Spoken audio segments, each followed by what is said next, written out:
Our team members component has one potential disadvantage.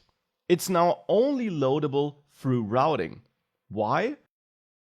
Because in the code, we rely on $route in the end. We use it here in created and we watch it here.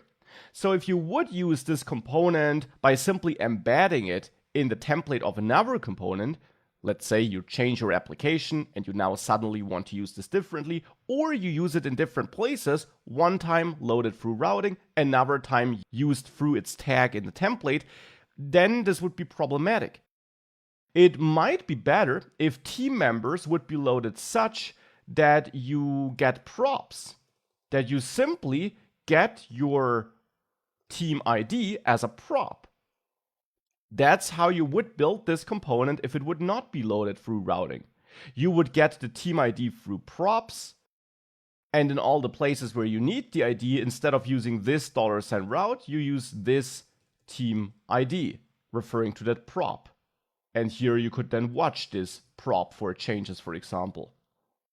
And then we would get our new ID here, would maybe forward that to load members, and we would change the load members code here to not expect the route as an argument, but the team ID.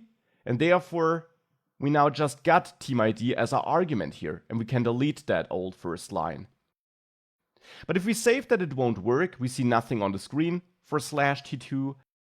And if we open the developer tools, we see that the problem is that we cannot read the property members of undefined. And the reason should be obvious. Team ID is expected as a prop, but we're loading this through routing. And the router by default doesn't add any props to this loaded component. But that's something you can change. In your route config, here on this route, which is the route responsible for loading the team members component, you can add another option. You can add the props option and set this to true.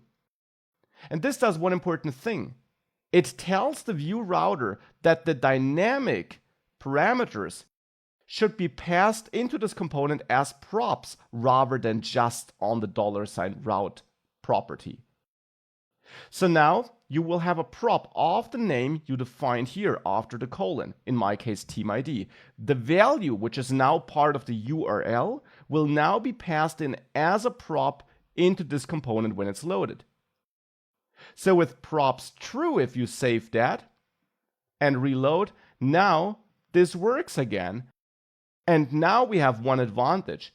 Now this component, team members, is more reusable, because now we can use it anywhere as long as we provide this prop. It's not strictly tied to routing anymore. So this is simply an alternative which you could consider when it comes to routing and loading components through routing. You can make your components more reusable by using props instead of $route. And even if you don't plan on using the component anywhere else, you might prefer getting your data through props than having to search for it in the $route params property.